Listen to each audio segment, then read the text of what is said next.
Assalamualaikum warahmatullahi wabarakatuh. Nama saya Siti Nabila binti Syekh Ismail. Nombor metrik 4191004591.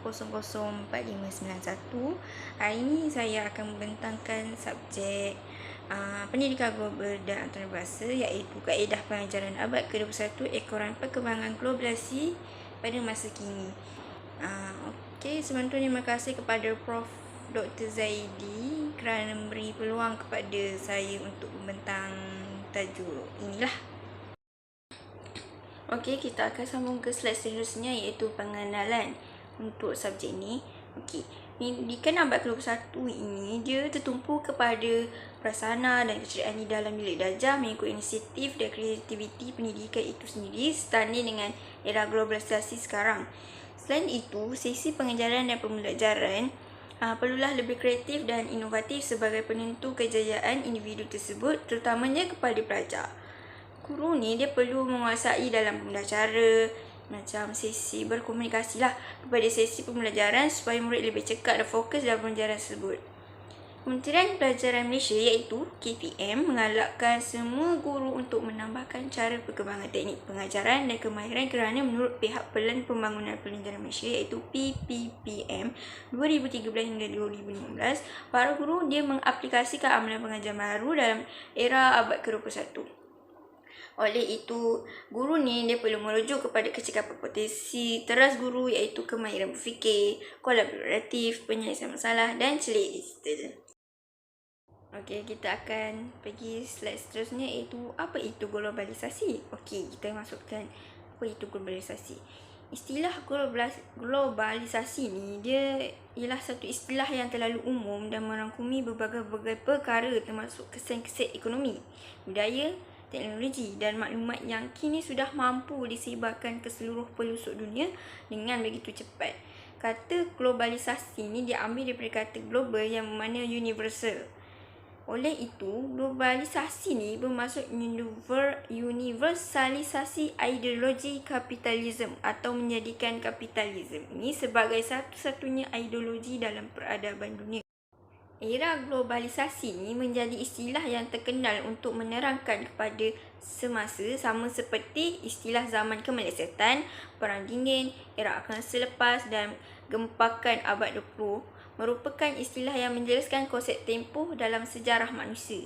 Jadi, globalisasi ini menghuraikan suasana politik, ekonomi dan budaya hari ini. Setengah orang mengatakan bahawa globalisasi ini sinonim dengan perniagaan global, tetapi sebenarnya istilah ini memberi makna yang lebih daripada konsep perdagangan semata-mata. Okey, poin yang ketiga ialah cabaran globalisasi masa kini ini memerlukan pembentukan generasi muda yang berdaya tahan melalui ilmu dan kemahiran.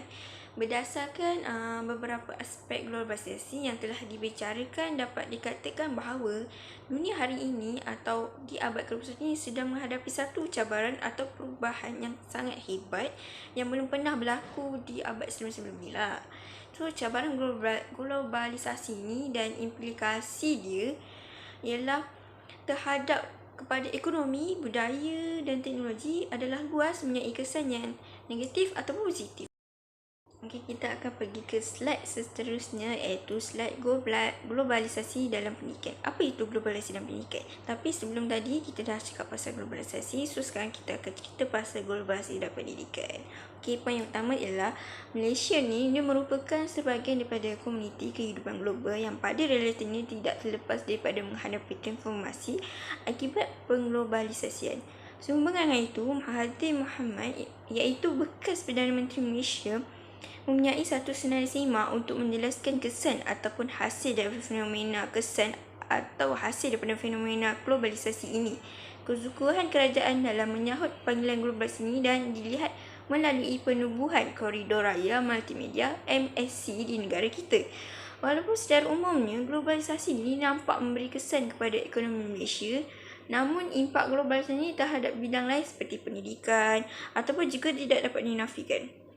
Merujuk kepada Petikan Rancangan Malaysia ke-9 2006, pendidikan ni dia merupakan bidang yang akan menerima kesan atau impak yang terus dari era globalisasi kerana pendidikan ni dia berkait dengan pembangunan sumber manusia yang amat dipengaruhi oleh persekitarannya. Okey, poin yang kedua ialah Antara pengaruh yang paling ketara adalah penggunaan bahasa Inggeris sebagai bahasa ilmu dan bahasa antarabangsaan, pendidikan negara terbuka kepada guru luar, tumbuhan cawangan universiti di luar dalam negara kita, peluang pendidikan semakin banyak dengan penumbuhan institusi pengajian tinggi swasta dan pentingnya pengajaran sains dan teknologi, pembelajaran menggunakan teknologi untuk menguasai ledakan maklumat, perubahan peranan guru di dalam didik darjah dan pembudayaan teknologi dalam pelaksanaan tugasan harian. Ini penting penggunaan bahasa Inggeris kerana yang saya sebut-sebut tadi dia amat berguna ketika bila kita berada di situasi tersebut. Macam tu. Okey, akhir sekali kita akan sebut poin yang ketiga, iaitu pembelajaran dan pengajaran sering diaplikasikan. Ini dia membuatkan murid-murid dan guru dapat menguasai ledakan maklumat dan menambahkan pengalaman murid. Jika pada masa kini dia tak ada pelaksanaan pembelajaran menggunakan teknologi maklumat di dalam bilik darjah, adalah sukar untuk guru ni menyalurkan ilmu dan pengalaman berkaitan dengan persekitarannya yang sukar untuk disediakan. Contohnya lah keadaan di dasar laut, suasana di kutub utara dan melihat bagaimana gunung berapi meletus. Dengan kejangkihan teknologi maklumat, murid-murid ini berpeluang melihat dan meneroka pengetahuan baru yang terbatas melalui video, lepas tu paparan slide dan sebagainya lah. Kita akan slide ke seterusnya, iaitu teknik pengajaran abad ke-21, ekoran perkembangan globalisasi. Kaedah ni yang pertama, poin yang pertama adalah suasana yang kondisi di dalam kelas mengikut susunan atau kelas alaf abad ke-21 ni. So, guru ni dia merupakan pembimbing kepada sesi pengajaran dan pembelajaran dan memeriahkan persekitaran bilik darjah yang kreatif dan produktif bagi menciptakan kemahiran yang akan datang di tempat kerja mereka nanti pada bila mereka dah besar nanti. Poin yang kedua ialah kita boleh gunakan teknologi atau ICT adalah salah satu pengajaran baru dalam pengajaran atau abad ke-21 ini. So, penggunaan teknologi ni adalah proses pengajaran dan pembelajaran yang mampu mengembangkan potensi diri murid. Guru ni kita dapat aplikasi dipaparkan di skrin seperti PowerPoint, visual, video, flash bagi menjalankan proses pengajaran dan pembelajaran yang lebih berkesan di dalam kelas. Poin yang terakhir ialah kita dapat guru ni boleh menggunakan peta IT. So, peta IT ni salah satu pengajaran pendidikan abad ke-21. So, peta IT ni adalah salah satu konsep berfikir dengan lebih efektif bertujuan untuk memupuk kemahiran pelajar untuk pelajar ni berfikir, dapat meningkatkan kemahiran pelajar kepada pemikiran kritis dan kreatif serta inovatif. So, peta IT ni dia sangat berguna untuk belajar dalam mengeluarkan isi-isi berdasarkan topik dan konsep. Selain itu, teknik ni dia bolehkan pelajar ni senang menghafal, mengingati bagi persediaan untuk menghadapi peperiksaan lah.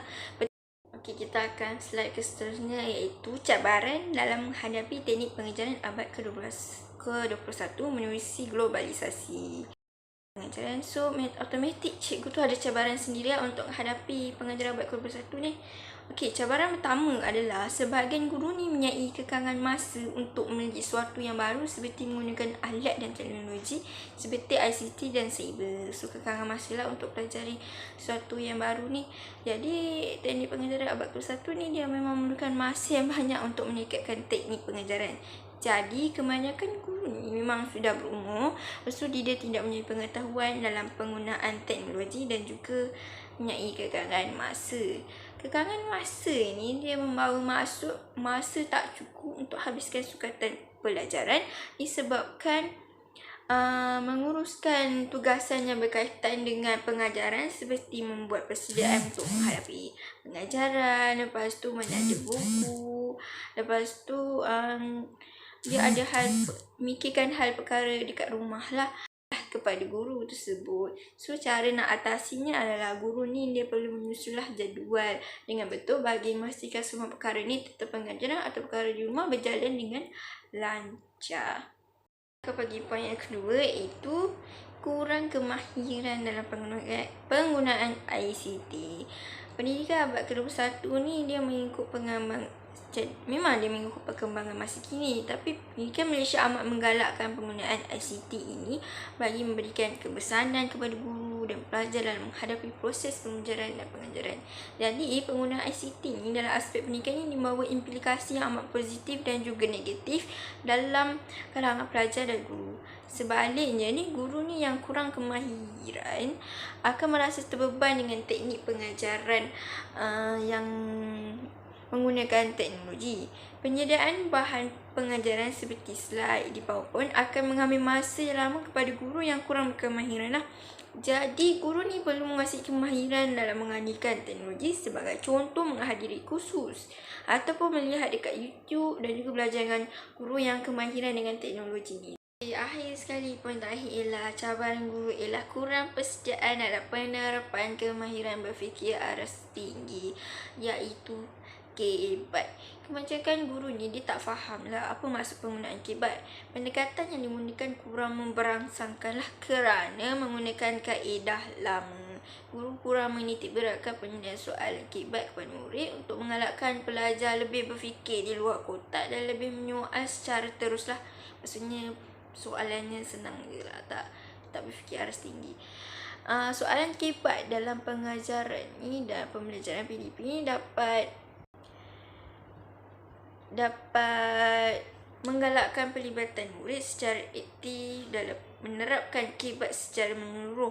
So, respon dari pelajar tu kurang merasakan jika mereka dapat soalan-soalan daripada guru. Jadi, guru ni perlu menjadikan lebih kreatif lah dalam menggunakan kaedah penyoalan kerana dapat memberi peluang kepada murid untuk berfikir secara kritis di aras lebih tinggi, boleh menyelesaikan masalah dan menganalisis. Okey, kesimpulannya adalah pendidikan ini dia adalah satu nadi kemajuan untuk masyarakat dan juga negara. Sistem pendidikan ini adalah salah satu tanggungjawab dalam sistem pendidikan yang berkualiti. Jadi, pendidikan yang baik dan usaha yang cemerlang dapat membangunkan generasi alaf baru. Pelbagai kaedah dan pengajaran guru ini pentinglah untuk melahirkan murid yang cemerlang dalam pelbagai bidang mata pelajaran, pembelajaran, model insania.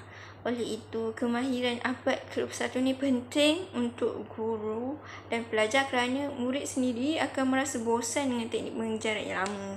Jadi, pengetahuan kemahiran abad ke-21 ni memang perlu dikuasai dengan aktiviti pelajaran dan pembelajaran yang menarik dan tidak membosankan di dalam kelas. Okey, itu saja daripada saya, Siti Nabila binti Ismail. Kekurangan itu daripada saya, kelebihan itu daripada Allah. Saya minta maaf jika salah silap. Sekian, terima kasih daripada saya. Assalamualaikum warahmatullahi wabarakatuh.